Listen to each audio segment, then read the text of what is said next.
Hey, where on earth are you right now? It's despicable for a wife to neglect chores.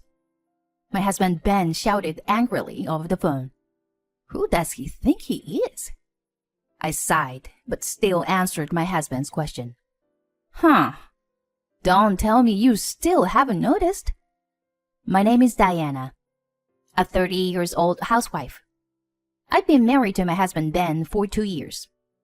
We met through a friend's introduction. At that time, I had just been dumped by my longtime boyfriend, so I was in a vulnerable state. My friend, considering my situation, introduced him to me.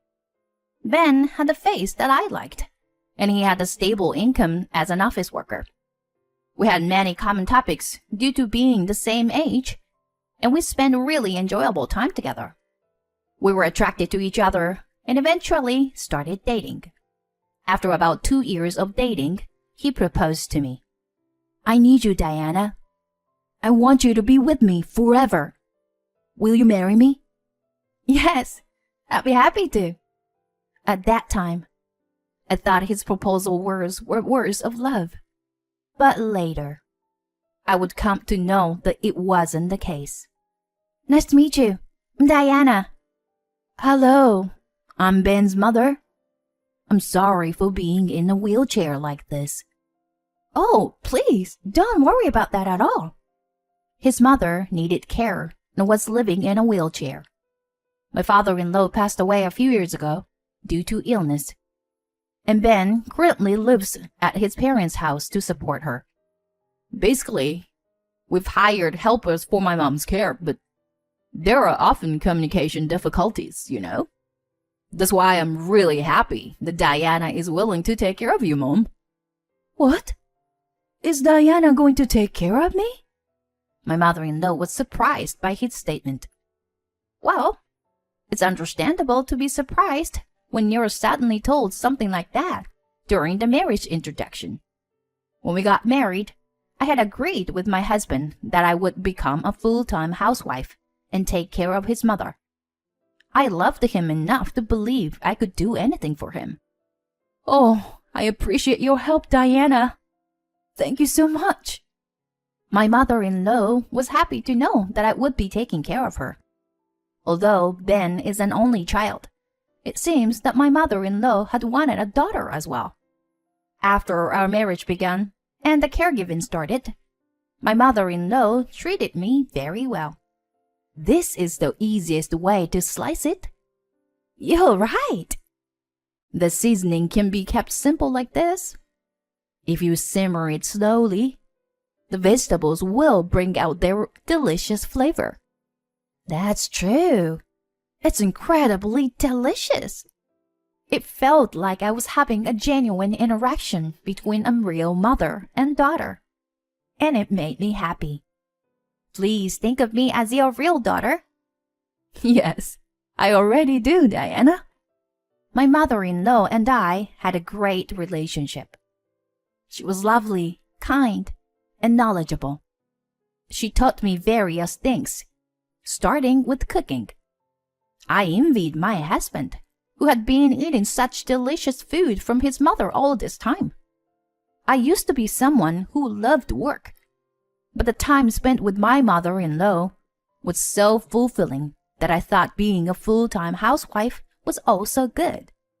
However, our married life itself wasn't going very well. Hi, Ben. Welcome back. Do you want dinner or would you like to take a bath? Huh? Ignoring me? Okay, whatever. Since getting married, my husband had become incredibly cold towards me. He rarely initiated conversations with me, so I was always the one trying to come up with topics and asking questions. In response, my husband would give 1 or 2 word answers, and then spend the rest of the time engrossed in his smartphone. I was perplexed by my husband's sudden change in attitude. During our dating phase, he used to try to make me happy and would initiate conversations on his own. But now, it seemed like even talking to me was bothersome for him. Even during meals, my husband remained quiet. So ultimately, I ended up talking with my mother-in-law. My mother-in-law also seemed to have some doubts about my husband's behavior. I'm sorry, dear. I thought he would be more talkative. No, it's okay. I think he's just busy with work right now. This should be the busy season, if I remember correctly. I see. He must be busy then. But if it continues like this for too long, I'll talk to him myself, okay? Thank you. I don't want to let go of someone like you, who is like a daughter to me. I'm glad you say that. Having my mother-in-law on my side was truly comforting. I had no idea why my husband had become distant, so I could only attribute it to his busy work schedule. His attitude towards me remained unchanged. There were times when I wouldn't even hear his voice for days. I tried my best to make time for my husband, but he never became more positive. In this state, it was impossible for us to have any intimacy at night, and we had hardly engaged in any physical intimacy since getting married. I wanted to show grandchildren to my mother-in-law soon, but with this situation, it seemed impossible to have children. Months passed, but my husband's attitude didn't change. One day, perhaps sensing the seriousness of the situation, my mother-in-law expressed her concerns to my husband. Ben, you were married to Diana. Shouldn't you communicate more as a married couple? My husband widened his eyes in surprise when my mother-in-law scolded him. After contemplating for a moment, he spoke up. Is that so? I thought I was being natural. Diana, have you been feeling uneasy all this time? Well, I did notice a change in your behavior compared to before we got married. I answered honestly. My husband said I understand. What exactly did he understand? Does this mean he will start having proper conversations with me? Both my mother-in-law and I were left uncertain, and the conversation ended. The next morning. Okay, I'm off. After having breakfast, my husband said that and left the house. My mother-in-law and I exchanged surprised glances. Just the fact that my husband initiated a conversation after a long time made me happy. It seemed like he had heard my mother-in-law's words. When he came back from work that day, he greeted us with "I'm home" and actively participated in a conversation during dinner. My mother-in-law seemed relieved and happy, engaging in the conversation. Married life involves many ups and downs, and we have to accept various aspects of each other. There are many challenges, but I realized the importance of expressing my feelings honestly. From then on, my husband started having normal conversations with me. However, just as my relationship with my husband improved, my mother-in-law's health deteriorated. While she used to be active even in a wheelchair, she became bedridden. Diana, I am truly sorry. Taking care of an old and helpless person like me must be tough, right? What are you talking about? If it was that difficult, I would have run away by now. I'll take care of you, so please don't worry. Thank you. There were times when I had to leave her alone when going grocery shopping. During such times, I would become extremely worried if something happened to her or if she had a fall.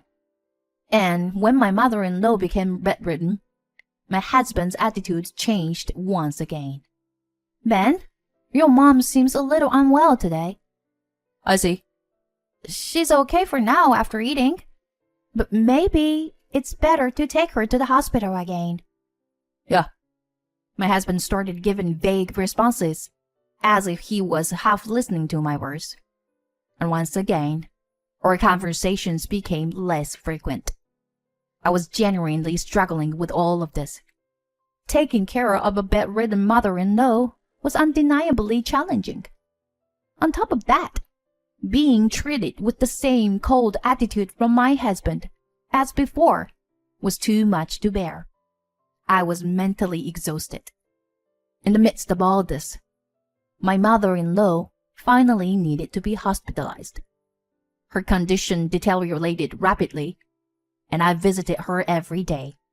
But I must admit, I felt a sense of relief that I was released from the caregiving responsibilities, despite feeling guilty about it. Thank you, Diana. You are the reason I was able to spend the past 6 months happily and contentedly. Please take care of Ben for me, okay? My mother-in-law said that and took her last breath. I was devastated to lose her. Even though my husband claimed he couldn't leave work, he didn't come to the hospital when his mother was in critical condition. Your mother passed away peacefully. I see. I'm sorry I couldn't come. But with you by her side, I'm sure my mom was happy. While my husband said that, from my mother-in-law's perspective, the person she wanted to see the most in her final moments was her own son, my husband. Soon after, my mother-in-law's funeral took place. But my husband, citing his busy schedule, left the funeral preparations to me. With a sense of distrust towards my husband, I prepared for the funeral. My husband did fulfill his duties as the chief mourner, and the funeral proceeded smoothly. However, our married life after that was miserable. My husband remained silent as ever, and he hardly had any conversation even when he was at home. Whenever I tried to talk to him, he would just give brief responses. I couldn't help but question if this could truly be called a marriage. As a housewife, my husband was the only person I had conversations with. I felt suffocated. That's why I decided to consult with him about something. Hey, now that your mother is gone, I have some time, so can I go back to work? My husband looked surprised at my statement, but replied, It's okay, I guess. I immediately started looking for a job, and I found a suitable office job with the good conditions, so I decided to apply. Since I had previous experience working as an office employee, I was hired for the position. Moreover, they hired me as a full-time employee, not just a part-time worker. It was enjoyable to be back working as an employee after a long time. My coworkers were very kind and patiently taught me the job, which helped me adapt quickly. Everyone praised my work, and even my boss complimented me, saying they were glad they hired me. Having interaction with people other than my husband was beneficial for my mental well-being. Above all, it was very gratifying to be recognized by those around me. I had felt that when I was alone with my husband at home, I wasn't being appreciated as a person. Since I was managing both work and household chores efficiently, my husband didn't complain. However, his attitude remained cold as ever. Even when I talked about my work, he would just give vague responses. Eventually, he stopped responding at all, not even offering a brief reply. I wished he would at least respond. It made me feel like he was completely ignoring me. What could he possibly be thinking? I couldn't believe his behavior, so I decided to seek advice from my colleagues. In times like this, I'm grateful that I went back to work. It's reassuring to have people I can consult with and who will listen to my complaints. And everyone was surprised when they heard my story. Whoa! Your husband is constantly ignoring you? Yeah. We had very little conversation since the early days of our marriage. But for the past few months, he hasn't spoken to me at all. I feel like I'm being treated like nothing. What? Isn't that too terrible? My colleagues at work sided with me, saying that my husband was being awful. And one of them said something like this. This might be difficult to say, but is your husband having an affair? What? An affair? From what I've heard, Diana, you were not at fault. If that's the case, I think there must be something suspicious on your husband's side. When I heard that, I started suspecting my husband of having an affair for the first time. And once I started doubting, I became more and more suspicious. So I decided to hire a private investigator to investigate my husband. The investigation results come out in about 2 weeks. As expected, my husband was indeed having an affair. The other person involved was a colleague from his workplace, and according to the investigation, they had been in a long-term relationship. That meant he had been having an affair even during the difficult times when I was taking care of my mother-in-law. I was filled with anger. My husband must have only seen me as a convenient housekeeper. I couldn't continue our marriage in this state. I quickly packed my things and left the house. I stayed at a business hotel for the time being. The next day, I went to the local government office to file for divorce. Then, while my husband was absent, I left the evidence photos of his affair on the living room table. This should make it clear that I'm serious about getting a divorce. He'll be in a panic when he sees the photos. Several days passed, but I didn't receive any contact from my husband. Well, if he doesn't contact me, it's fine by me. I absolutely intend to claim compensation for the affair, so I hope we can proceed with that. It was about a week after I left the house when I finally received a phone call from my husband. Hey, where the hell are you right now? It's despicable of you, as a wife, to neglect your household duties. My husband shouted angrily through the phone. Who the hell does he think he is? I responded to his question. What?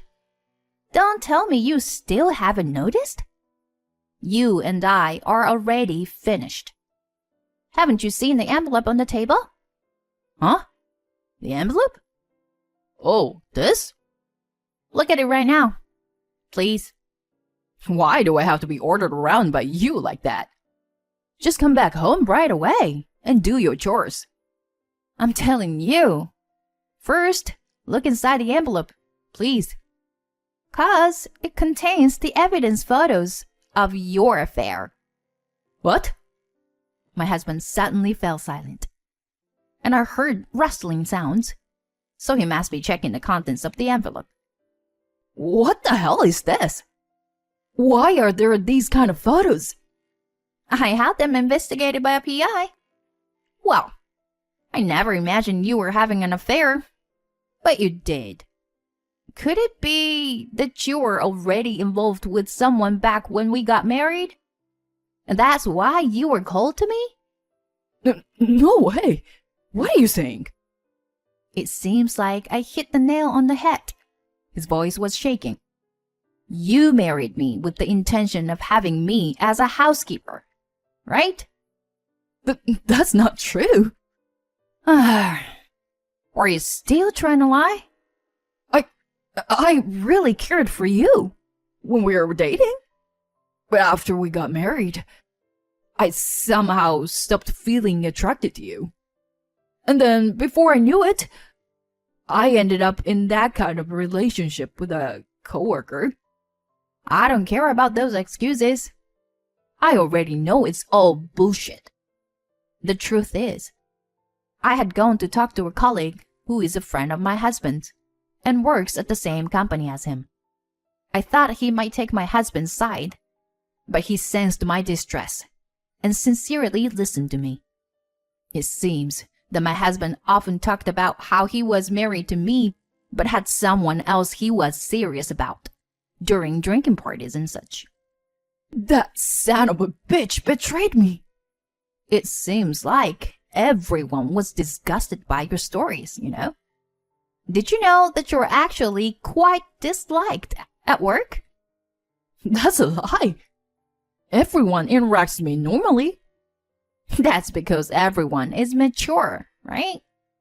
You've always had a cold attitude towards me, even when I did nothing wrong. It's not normal to be able to do that. You're sick. Either way, divorce is inevitable. Diana? No. I'll also be seeking compensation. So be prepared. When I shouted, my husband let out a pathetic voice over the phone. I hung up without worrying and demanded a divorce and compensation from my husband through my lawyer. It seemed that my husband and his affair partner had been living it up, and they complained that they couldn't afford to pay the compensation. But I never gave in. I agreed to accept the payment in installments, and if there was any delay, I instructed my lawyer to garnish their wages. Upon hearing this, both my husband and his affair partner immediately became quiet and agreed to pay the compensation. However, my husband, who hadn't saved any money, struggled greatly with his finances. In that state, he couldn't find time to be with his affair partner, and their relationship ended. Additionally, since my husband's affair became public knowledge, people at his workplace started treating him harshly. However, my ex-husband felt trapped because he had to pay the compensation, but he couldn't quit his job. On the other hand, I moved to a lovely apartment for singles, and I am enjoying a comfortable life. My job is stable, and now I frequently invite friends over and host home parties. I'm enjoying the single life without unnecessary stress. Occasionally, I still think about my mother-in-law. She said, "Take care of my son," at the end. It's regrettable that I couldn't fulfill the promise with her. But considering what kind of man he was, it can't be helped. I'm sure my mother-in-law would forgive me in this situation. For now, I don't plan to pursuing romantic relationships or a marriage for a while. I want to focus on my work and achieve results. That's what I believe is necessary for my own happiness at the moment.